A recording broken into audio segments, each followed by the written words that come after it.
What's up, everybody? Welcome into the Next Pats podcast. I'm Phil Perry. We've got a phenomenal guest because we've got the GOAT. This is the GOAT of NFL draft analysis. It's Mel Kiper Jr. from ESPN. You know him, you love him, you've been watching him for a long time.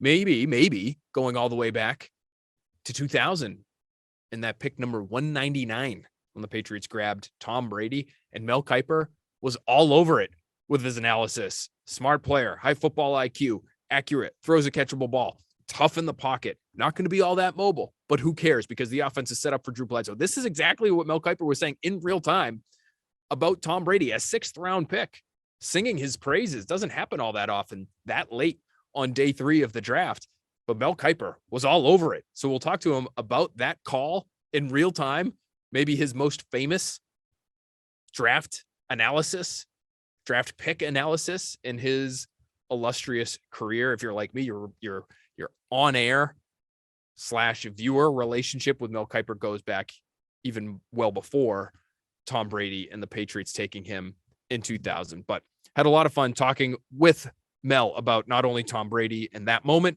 but what are the Patriots going to do in this year's draft? Are there players that the Patriots should be aggressive with and maybe even trade up for to make sure that they land them because they are elite blue chip types of talents that might slide for one reason or another? Mel Kiper had a conference call with reporters at large, reporters across the country just a few days ago.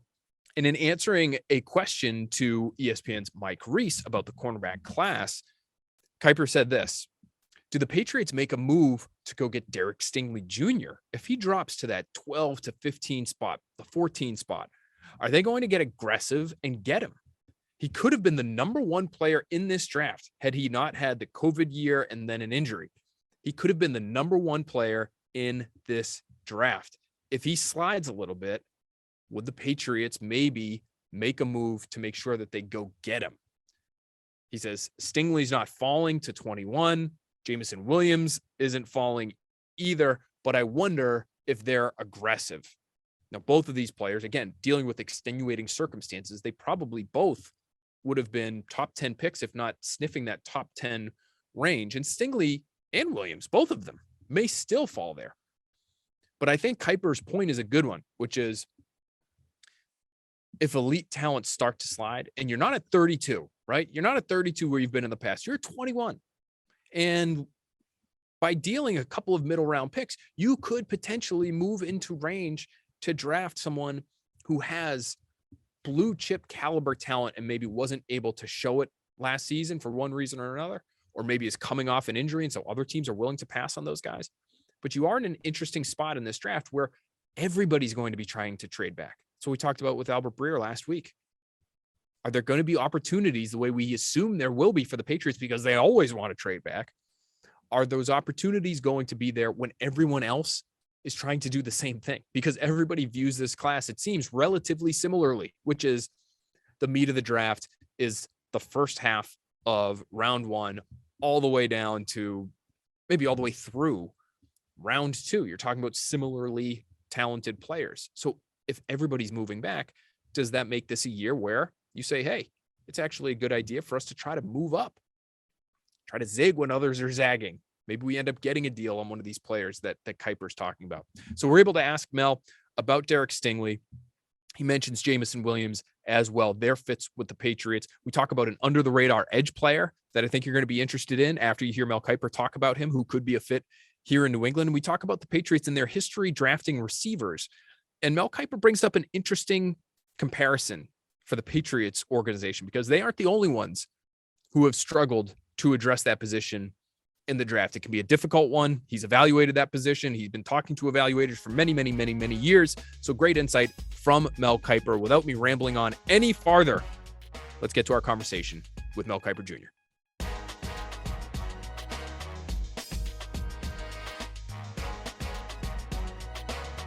We are very excited now to have with us ESPN's own Mel Kiper Jr. Mel, thanks so much for being with us here on the Next Pats podcast. Great to be with you, Phil. Mel, I have to ask you first, we are going to get into the 2022 NFL draft and how the Patriots may handle things on their end. But I first have to ask you about the most famous Patriots pick of all time back in 2000, because we constantly see that video from when you're there with one of our current colleagues now, Mike Tirico, on ESPN, that 2000 draft, and you are describing Tom Brady. And I have to ask you about how you look at that pick now, 22 years later, because, Mel, when it came to your analysis of the pick, you're talking about how smart Tom Brady is, the good touchdown interception ratio, accurate, throws a catchable ball, tough, not that mobile. I would say across the board, check, check, check, and check. You have to feel pretty good about your analysis in real time at that point. Who would have thought, Phil, when you're evaluating a pick in the 6th round, a compensatory pick of the Patriots, they'd even take Tom with the first pick in the 6th. Remember, it was Antoine Harris, the defensive back out of Virginia, and I remember it like it was yesterday. I really do, because I remember sitting there, and you don't think much. You think, okay, he's got a chance. I thought Tom could be a 3rd or 4th round pick. Here he is in the 6th round. That's a good pick, but he ran a 5.24. He had a 24 vertical. I always say that's the worst 40 and the worst vertical of any quarterback, Phil, I've ever written up in my draft report in 40 years, okay? Think about that. In 40 years, the worst 40 and the worst vertical jump. The only one quarterback that rivaled that was Ryan Mallett, ironically drafted by the Patriots. So, wow. And Tom ends up being the greatest of all time. And that's why I say never worry about 40 times and 40 and vertical jumps ever again with quarterbacks, because it doesn't matter. The greatest of all time proved that doesn't matter. So I'm just happy for Tom. He's a great guy. They'll be able to compete and be able to prove that you're the greatest of all time as a late 6th round pick, to always play with a chip, and then to go out and win Super Bowl after Super Bowl, and always show class and professionalism and everything, and still be playing. It's going to be 45 and win a Super Bowl with Tampa Bay first year there. I mean, it's just amazing. Anytime people were doubting him when he was 38, 40, he proved all of them wrong. When they doubted him at 42, he proved them wrong. Maybe they'll be doubting him at 50. He'll still be proving them wrong. So I think George Blanda was like 48 when he stopped playing. So I think Tom loves the game so much, and he realizes once you stop, you can never go back. You can never feel that again. I think he loves it so much. I don't know when he's going to walk away from it. I really don't. I was shocked when he said he was going to retire then. But hey, after the season, you always feel differently. It's like after the draft, you're so tired. You say, okay, geez, I got to do this again, and you get into August, and you say, I'm ready to go. So you kind of regenerated. You need time to regenerate before you make comments like he did. And I think once he saw, hey, okay, I'm coming back. I'm not giving this up. Because like I said, once you give it up, Phil, you're not going to come back to it. No doubt. Listen, we're talking about the GOAT in terms of football players and pro football. If you needed any further evidence that we have the GOAT of NFL draft analysis with us right now on Next Bet, just go back to that 2000 draft, pick number 199, and Mel Kiper nails it on the head. Very cool that you were able to, for a lot of people, Mel, really introduce Tom Brady to New England. It's an introduction that I know a lot of people in this area will never forget. But let's get into this 2022 draft class and talk about what the Patriots might be able to do. You did meet with reporters recently for your conference call with them, and you were asked about the Patriots and where they might go in terms of the cornerback position. And one name that you did mention, Mel, was Derek Stingley from LSU. And I'd like to ask you a little bit more about him, because I'm curious, are there players that you're viewing as really talented and maybe middle of the first round types of players that you aren't expecting to fall to number 21, and that most of us aren't expecting to fall to number 21, but might fall a little bit and fall into that Patriots range? Is Stingley the best of the bunch that may become attainable for the Patriots, or is there another player that you view as a potential faller for Bill Belichick? Yes, it's a great question, Phil. I mean, Stingley Jr., I can't see it. I don't see him getting to 21. Some have projected him, I think, as low as 24 to Dallas. I saw that somewhere. Somebody brought it to my attention that they had him drop into 24. Somebody did.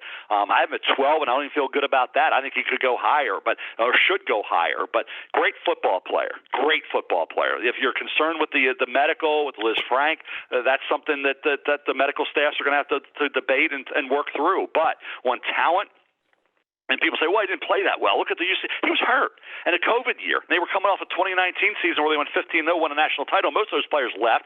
You had the coaching staff changing. You had a lot of things happening this year were out of everybody's control. And Derek was banged up and hurt, legitimately hurt. So I don't know how you hold that against him, a COVID year and then an injury. So, yeah, if he starts slipping a little bit, Phil, I got to believe somebody's moving up to get him. And Jameson Williams, the wide receiver from Alabama, very similar, where he had the injury, great player prior to the ACL. They say he's ahead ahead of schedule, could be back in October. If that's the case, you got to go up and get him. So Jameson Williams and Derek Stingley Jr. are going to be fun to see who is aggressive and moves up to get him.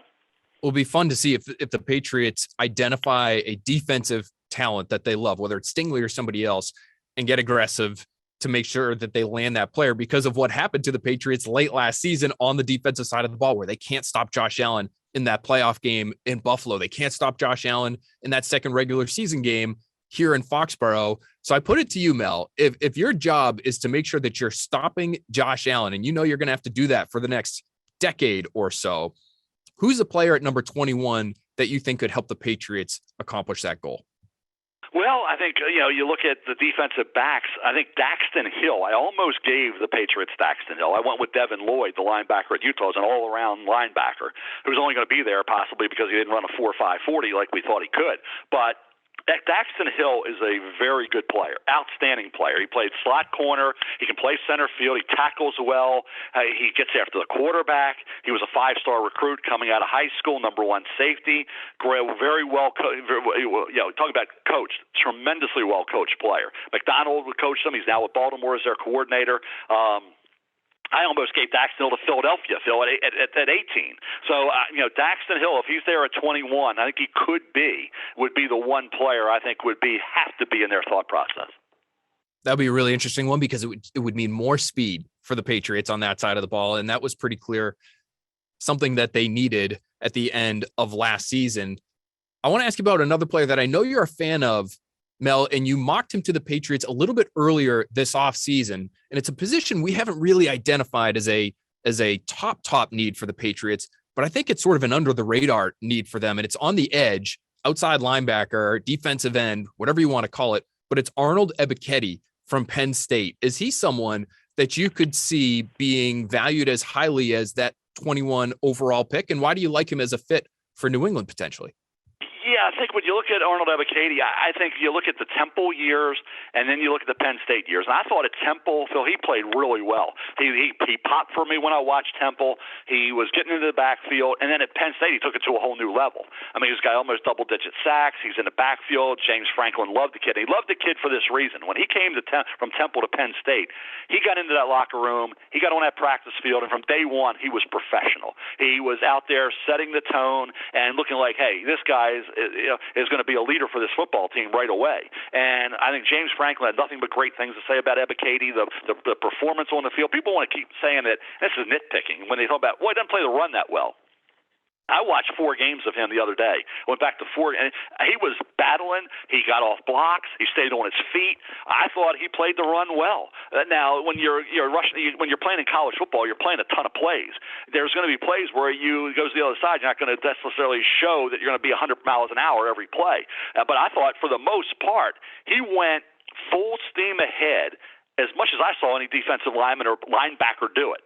So as an edge guy, love the kid. I think there's some teams hoping that he gets into the early to mid-second round. I don't think he will. I think he's a first-round caliber player. I thought about him for Dallas, and I gave him to Dallas. I thought about him for Arizona. I thought about him for everybody in the late first round that needed a pass rusher. Okay, even Kansas City. But I gave him to the Dallas Cowboys. They had a great player with Micah Parsons last year out of Penn State. They need a pass rusher. Now you go with Ebiketie, but I think you're right. I think if he's there, a lot of teams are going to be really seriously thinking about taking this kid. Last question I wanted to ask you, Mel, I wanted to flip it over to the other side of the ball and just pose it to you. Why do you think the Patriots have had a difficult time drafting receivers? Because especially when you look at their top 100 picks at that position, it's pretty clear that they really highly value these elite athletes, whether it's N'Keal Harry, who tested really well for somebody of his size, Aaron Dobson, Chad Jackson, Bethel Johnson, even Deion Branch. Deion Branch really the home run from that group in the top 100 that they've taken at that position. He was a great athlete himself, even though he was more of a lower cut, not thought to be that true number one on the outside type of player. Why do you feel like they have had just a difficult time finding guys in that range near the top of the draft at that spot? Because I know for all the calls that you make, and you're tapping into how the league feels about these guys year after year after year, you're doing plenty of evaluation on your own, Mel. So what trends have you noticed that really translate well from the college game to the pro game that maybe the Patriots are missing? Well, first of of all, I think the position, you're getting that second contract. Very few. That's the worst position for that. So there's been the league-wide teams have had trouble evaluating wide receivers, okay, getting them to that second contract with the same team. Now, last year we saw Waddle, and we saw Smith, and we saw Chase all do really well. But there's a lot of guys have not. So, and they've not been with that team throughout, okay? So that has happened. The Ravens, I'm here in Baltimore. Ravens have not had great success with wide receivers. They've tried. Hollywood Brown showed flashes. Now they finished the year disappointing. With Miles Boykin, disappointing. You go back to even when they drafted the receiver Travis Taylor out of Florida a long time ago during the Brian Billick year, and all the others they drafted. And they hit on the guys that were proven. They hit on the guys like Anquan Bolden, and they hit on guys that were already. Lee Evans had been in the league, right? And Steve Smith had been already proven to be great. All the guys that had proven themselves, and the big hits were Steve Smith and Anquan Bolden, but the draft didn't do that. Even now, we see with Rashad, they're hopeful Rashad Bateman's going to be a real good one. But they have not had. If you look back at the Ravens organizationally, when Ozzie Newsome was the GM back then, they did not have the great success evaluating receivers. And Ozzie was a Hall of Fame tight end. Okay, so again, Phil, it's not easy. And the receivers, the route running coming into the league when you got a corner in your hip pocket, you don't have that in college. You have to deal with that in the NFL. You have to deal with, like I say, the route running's got to be precise. Then you've got, let's say, the windows. You're not getting into these wide open windows where you can bobble the ball and still bring it down. Now a bobble results in a hit, results in jarring the ball loose. There's a lot of factors involved in why receivers coming from college to pro have a tough time transition. And the NFL as a whole, Phil, have not really figured that out yet. It's a great point that you bring up. Ozzie Newsome, Hall of Fame level general manager. Bill Belichick, Hall of Fame level general manager. Even the best of the best can have difficulty when it comes to that position and how it's going to translate college to pro. Mel Kiper Jr., thank you so much for being with us here on the Next Pats podcast. This has been great. Learned a lot from you in this conversation. Been learning a lot from you for a long, long time. So we really appreciate the time. Bill, anytime. It was a lot of fun. Have a great day, pal.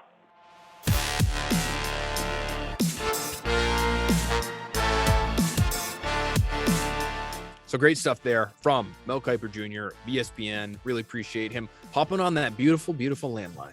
Mel Kiper is, when he does his conference call with reporters, when he talked to us for Next Pats, he is a traditionalist. Sticking with that landline. Great audio quality though from Mel Kiper, and great content as always with Mel Kiper Jr. So Derek Stingley, boy, that would be fascinating if the Patriots could be able to figure that one out. This cornerback position, even though they brought on Malcolm Butler, they bring in Terrence Mitchell as sort of a depth piece. They have Jalen Mills already. I think the urgency after they signed Butler was ratcheted down a notch when it comes to continuing to address this position, but that does not mean in any way, shape, or form that I think they are done addressing that position. Stingley would be a fantastic name. There's a great clip that you have to see, because knowing what we know now about Jamar Chase, to watch Stingley go against Chase in practice in 2019 when they were teammates at LSU, when Stingley was a true freshman and Jamar Chase was arguably the best receiver in the country for the best team in the country that went on to win the national championship with Joe Burrow, just a phenomenal year for them across the board. Derek Stingley is an All-American as a true freshman. He's leading the SEC, the best conference in the country, in passes defensed and interceptions. He's an incredible talent, and the technique is there to match with that physical talent. And you can see it in some of these practice clips when he's going against Jamar Chase and he is roughing him up. He's shutting him down. I mean, it's really impressive to watch. So it was NFL Network that I believe posted clips from those practices during the combine. I'll try to tweet those ASAP so you can see them if you haven't seen them already, because it is really impressive. And it just gives you an idea of just how polished Stingley could be from the day he sets foot in the NFL. Cornerback position going to be an interesting one to track for sure. Fans are definitely in on it. I did my crowdsourced mock draft late last week, where I put it to you, the people, in a series of Twitter polls. Who would you take at pick number 21, at pick number 54? And we go through and we provide options at all sorts of different positions, depending on how the draft fell and how your votes turned out and the picks leading up to a given pick. So I'll just read you the picks right now. But your first pick was Kaiir Elam, corner from Florida. Long, strong, press man corner, good ball skills, some tackling deficiencies, some technique issues, 7 penalties last year. But boy, rare traits to be able to be a shutdown guy on the outside and go up against true number ones. And if you want to be able to play man-to-man defense, and we know there are certain situations where you're going to have to, you need players like Kaiir Elam. Even if you start to skew more towards being a zone team, there are spots where you've just got to match up and feel good about your matchups. And Elam, I think, would go a long way in addressing that. Second round, John Mechie. You all know about him. You love him. Clearly, he was the second round pick for the fans, for the Patriots. Third round, Darian Beavers, the versatile, big-bodied linebacker from Cincinnati. Fourth round, Zach Tom, athletic interior offensive lineman who played a lot of tackle at Wake Forest. Great athlete, a little bit undersized. They'll probably be an interior player at the next level. Fifth round, the punt god, Matt Ariza from San Diego State. Second, fifth round pick, another special teamer with some offensive upside, Tennessee receiver, Velus Jones. Unbelievable speed, toughness, kicking game player that'll, I think, play in the league for a long time in that third phase. Sixth round pick, Marquand McCall, massive, big-bodied nose tackle, 340 pounds. And then the last pick for the Patriots, again, in the sixth round, quarterback out of Brown, E.J. Perry, no relation, really smart, really good athlete. Would be a really interesting day 3 pick for the Patriots as perhaps a Jarrett Stidham replacement. We know the Patriots aren't opposed to taking a flyer on a quarterback. Day 3, a la Danny Etling out of LSU, right? So that was the crowdsourced mock. But again, corners right at the top of your minds out there, you people who voted in our crowdsourced mock. We've got some prototypical Patriots corners as well that are fresh on the internet, NBCSportsBoston.com. I just want to throw this name out there because we don't talk about him enough. We talked about his teammate a lot last week with Albert Breer. Trent McDuffie, that's who we talked about last week. I think he's going to be gone by the time the Patriots even are able to sniff the idea of drafting him. I don't think he's going to make it to that 15 range that Kiper was talking about, where maybe you start talking about a trade up, depending on who's there. If he does, he makes a lot of sense. Really like Trent McDuffie. Really think he would fit what it looks like they're trying to do defensively now, where maybe they are going to be playing a lot more zone. He could play man as well, though. Tough, smart, everything the Patriots want. Really good athlete. His teammate, Kyler Gordon, even a little bit better athletically, in my opinion. Didn't test well in the 40.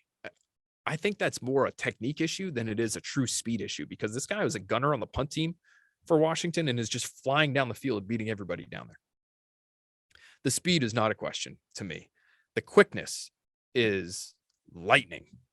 You'll see the 3-cone time and the short shuttle time, sub 4 seconds on the short shuttle. You're talking elite, well under 7-second 3-cone time. This guy is arguably the most explosive defensive back in this year's draft. You can talk to me about Zion McCollum and the testing numbers there all you want. Tariq Woolen, those guys have great size, great athletic ability. Boy, Kyler Gordon, when it comes to playing at a high level, playing all over the field, showing the toughness that the Patriots want, the tackling ability that the Patriots want, the man and zone ability that the Patriots will tap into at the next level. With the testing numbers, Kyler Gordon, to me, I think he has a chance to sneak into the first round. And a lot of us on the beat, myself certainly right there, I felt this way at the owners' meetings. That's when we posted the mock draft where we had the Patriots trading down and getting Daxton Hill, who Mel Kiper mentions. Great explanation there for why he would be a pretty good fit against the Bills from Mel. But if the Patriots trade down and it's not to get Daxton Hill, it wouldn't shock me if it was to get Kyler Gordon, because I think he is sort of right on that fringe of being a first-round player. I don't think the league is turned off by the 40 time as much as maybe some of us in the media have been. And so it wouldn't shock me to see him go in the first round. It wouldn't shock me to see the Patriots take him in the first round. He's that athletic and he has that much to work with that I think the Patriots would be really excited about potentially adding him. That's why he's right near the top of the list in terms of our list of prototypical Patriots at that position this year. Anyway, just wanted to get that name out there. because I think he's an interesting one. Learn more about him on NBCSportsBoston.com. Thank you so much, guys, for listening. Want to mention before we let you go, later this week, we will have another Next Pats podcast. So keep an eye out for that.